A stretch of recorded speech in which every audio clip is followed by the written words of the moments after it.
Bonjour à tous, aujourd'hui je vous propose le sujet du bac, le métropole du 8 septembre 2022, sujet 1. On est parti, donc tout de suite le texte. Donc on est dans un espace rapporter un repère orthonormé, on a 3 points, on vous donne les coordonnées, donc ABC, on considère une droite delta qui passe par deux autres points D et E. Première question, c'est du cours. Vérifiez que la droite delta, donc, a pour représentation paramétrique le système suivant. On est parti. Vous pouvez remarquer d'abord que ici, quand t égale 0, on trouve moins 1, 6, 8. Et moins 1, 6, 8, c'est les coordonnées du point D. Donc ça, c'est parfait. Et ensuite, il nous faut un vecteur directeur. Donc on va prendre le vecteur, par exemple, DE. Alors, je réécris les coordonnées de D. Je mets les coordonnées de dessous. Donc les coordonnées du vecteur DE, c'est les coordonnées de E. Donc ici, moins celle de D. Ce qui me fait donc 11 moins moins 1. Qui me fait 12, moins 6, moins 9, moins 6, moins 15, et 2, moins 8, moins 6. Alors nous, ici on a 4, moins 5, moins 2. Et bien il se trouve que 1 tiers de DE, quand on divise les coordonnées ici par 3, et bien on obtient 4, moins 5, moins 2. Donc, le point D, il appartient à delta, et le vecteur, donc, 1 tiers de DE, d'accord, de coordonnées, on l'a dit, 4, moins 5, moins 2, est directeur de delta. Donc, eh bien, une représentation paramétrique de delta est donc ici x, y, z.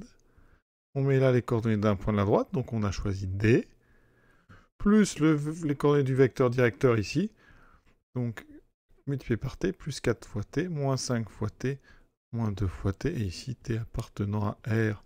D'accord, donc c'est bien exactement ce qu'on nous proposait. Comme d'habitude, on va regarder à chaque fois sur GeoGebra. Donc ici, j'ai les 3 points ABC dont on m'a parlé. Le point est un petit peu plus loin. Donc cette droite ici. Hein. Et maintenant, on veut une équation, donc une représentation paramétrique d'une parallèle donc ADE passant par l'origine. D'accord? Donc ici, cette équation, cette droite, la voici. Je vous la dessine tout de suite. Comme d'habitude, on regardera au cours du sujet sur GeoGebra un petit peu. Donc voici notre droite DE. Pour l'instant, il n'y a pas grand-chose à dire. On veut une parallèle à DE passant par l'origine. Donc ici, là, voilà. Pour l'instant, ça ne nous apporte pas grand-chose.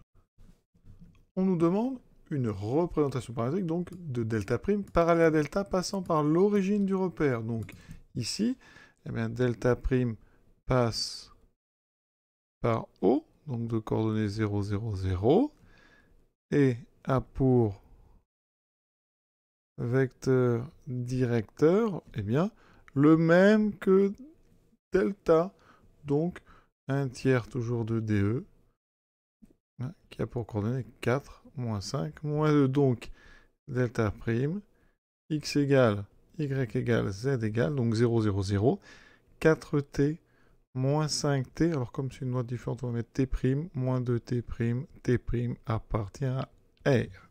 Si vous préférez mettre t, c'est tout aussi correct, bien sûr. Hein, je préfère changer, mais ça n'a pas forcément d'intérêt.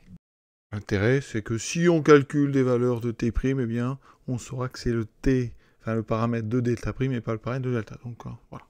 Donc, question C, ici, est-ce que le point qu'on vous donne, donc f, de coordonnées 1,36, moins 1,7, moins 0,7, appartient à delta prime? Pour ça, eh bien, il va falloir résoudre un système. Autrement dit, est-ce qu'il existe une valeur de t' telle que 4t' égale 1,36. En même temps, moins 5t' doit être égal à moins 1,7 et moins 2t'. Donc là, on est sur le z qui doit être égal à moins 0,7. Vous voyez, j'ai pris donc la représentation de delta prime à la place de x, y et z, j'ai remplacé par les coordonnées de f. Et je vais résoudre. Y a-t-il une solution t' à ce système? Donc t', c'est 1,36 divisé par 4.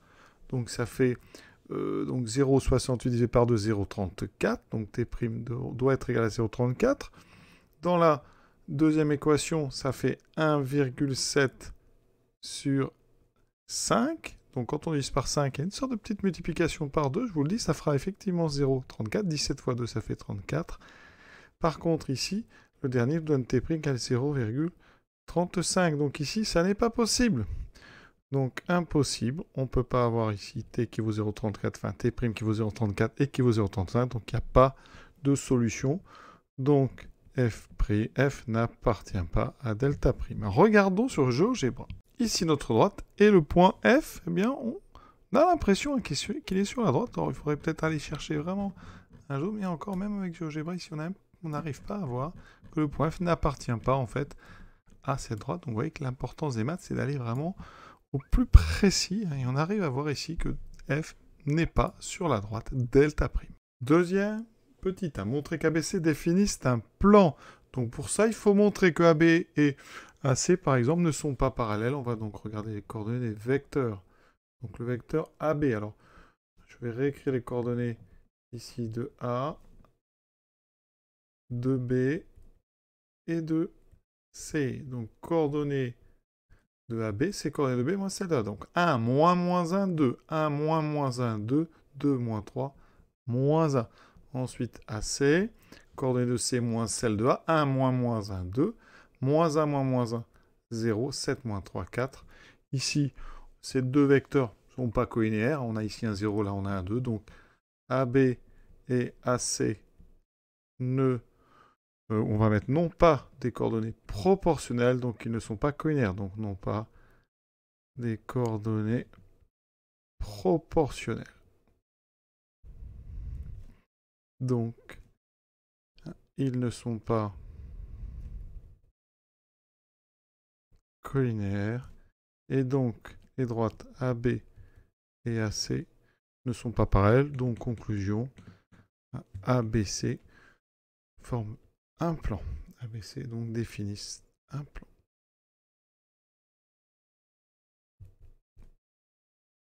Effectivement, AB et AC constituent en fait deux axes sur lesquels vous allez pouvoir établir un système de coordonnées. Montrez maintenant que delta est perpendiculaire à ABC. Donc, delta a pour vecteur directeur, on va prendre donc toujours le même, hein. On va l'appeler U, le 1 tiers de AD, c'est donc 4, moins 5, moins 2. D'accord? Ensuite, on va calculer AB scalaire U, pour montrer que AB et U sont orthogonaux. Donc ça fait 2, 1, 1, scalaire 4, moins 5, moins 2. On fait le produit des x, 2 fois 4, 8, plus le produit des y, 2 fois moins 5, moins 10. 1 fois moins 2, moins 2. On obtient ici, j'ai oublié un moins, pardon, ce qui fait plus 2. On obtient bien 0. Ensuite, AC scalaire U. Donc 2, 0, 4. Scalaire 4, moins 5, moins 2. Ce qui me fait 8. Plus 0 fois moins 5, plus 0. Moins 8 égale 0. Donc U est orthogonal à deux vecteurs non collinaires de ABC. Donc, ça veut dire que le vecteur U est orthogonal au plan ABC. Donc, delta est perpendiculaire au plan ABC. Toujours sur GeoGebra, donc ici, on a notre droite. J'ai représenté ici le vecteur U que j'ai utilisé, hein, qui dirige en fait la droite delta. Et je fais un représentant issu de A et on voit bien ici que ce vecteur, hein, il est à la fois orthogonal à AC et orthogonal à AB. Il suffit de voir les angles droits quand on tourne. Voilà, comme ceci. On continue. Maintenant, équation cartésienne de ABC alors. Hein, donc, pour être bien clair, ABC, hein, est orthogonal à delta, donc dirigé par U. Donc U, de coordonnées 4, moins 5, moins 2, est normal, est un vecteur normal à ABC. Et quand on a un vecteur normal à un plan, eh bien on peut dire que ce plan Donc ABC a une équation du type, donc ABC 2 points, 4x moins 5y moins 2z égale, alors normalement on met plus d, égale 0 avec d, appartenant à R. Et il faut maintenant déterminer d en utilisant un des points du plan. Donc ici on va prendre par exemple le point A, donc A de coordonnées moins 1, 3. Or A appartient à ABC, donc quand on remplace, on doit avoir 4 fois l'abscisse de A, donc 4 fois moins 1, moins 4, moins 5 fois l'abscisse de A, donc moins 5 fois moins 1, plus 5, moins 2 fois le Z de A qui est 3, donc moins 6 plus D égale 0. On trouve D égale donc, ça fait moins 10, donc moins 5, D égale 5. D'accord? Donc effectivement, ABC a bien une équation cartésienne sous la forme qu'on nous propose, donc 4x moins 5y moins 2z plus 5 égale 0. Sur GeoGebra, effectivement, c'est ce qu'on m'annonce, 4x moins 5y moins 2z égale moins 5, ce qui revient au même. Troisième question, petit a. Est-ce que le point de coordonnées 7, moins 4, 4 appartient à delta? Donc ici, on va faire comme pour le point F et delta'. On remplace les coordonnées de ce point G dans la représentation paramétrique de delta. Donc ça fait 7, moins 4, 4. Et ça doit être égal à moins 1 plus 4t. 6 moins 5t. 8 moins 2t. D'accord? Il faut trouver une solution à ce système. Ça veut dire qu'ici, donc ça fait 8 égale 4t. Donc on trouvera t égale 2. Donc ici 5t égale 10. Ça fait bien t égale 2. Et ici 2t égale 4. On trouve effectivement à chaque fois t égale 2. Donc G est le point de delta correspondant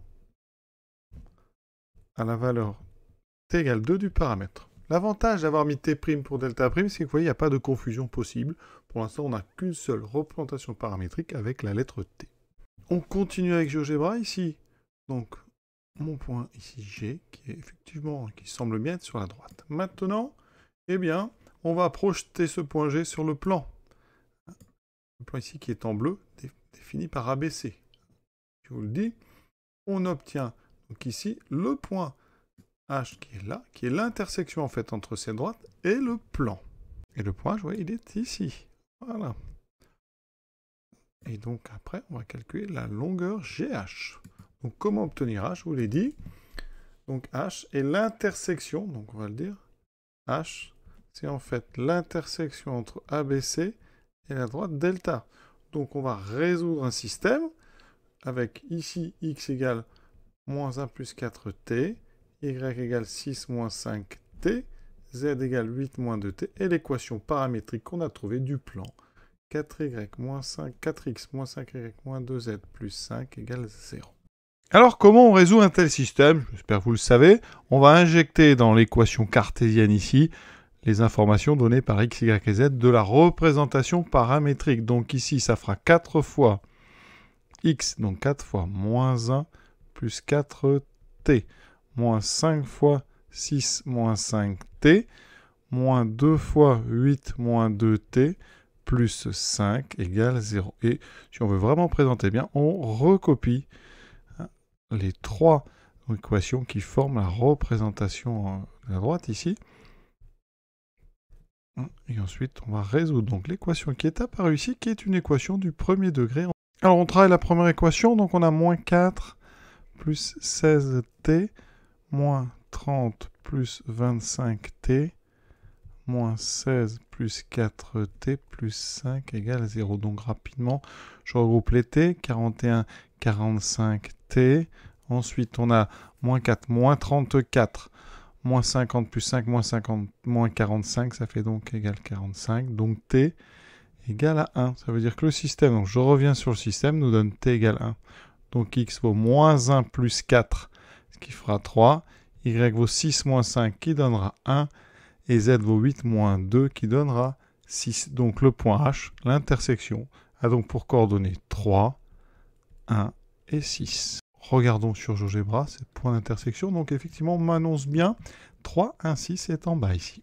Le point H, c'est le projeté de G sur ABC, puisque H est donc l'intersection entre une droite orthogonale passant par G, orthogone au plan ABC. Et le plan ABC, donc la distance cherchée, c'est la distance entre G et H, c'est donc GH. Alors pour calculer GH, je passe par les coordonnées du vecteur GH. Donc coordonnées de H moins celle de G.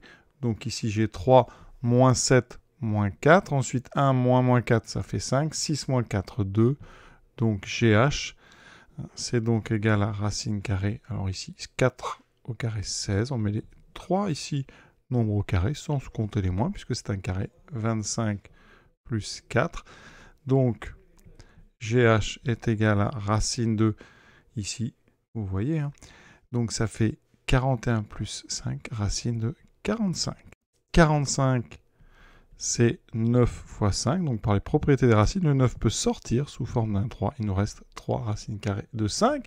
Et c'est tombe bien parce que c'est ce qu'on voulait montrer. Encore une fois, vérifions sur GeoGebra. Donc ici, GH, j'ai calculé. Ça donne, vous voyez, ici, donc 6,71. Et quand on calcule 3 fois, donc racine de 5, 3 fois, donc square de 5, on obtient ici 6,71. Donc c'est parfait.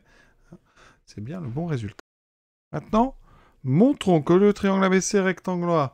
Alors, je rappelle qu'on a déjà calculé les coordonnées des vecteurs AB. Donc, je vous rappelle que c'était 2, 2, moins 1. Et les coordonnées du vecteur AC, c'est donc 2, 0, 4. Donc, qu'est-ce qu'on peut faire? Eh bien, on peut tout simplement montrer que AB et AC sont orthogonaux. Donc, je calcule le produit scalaire.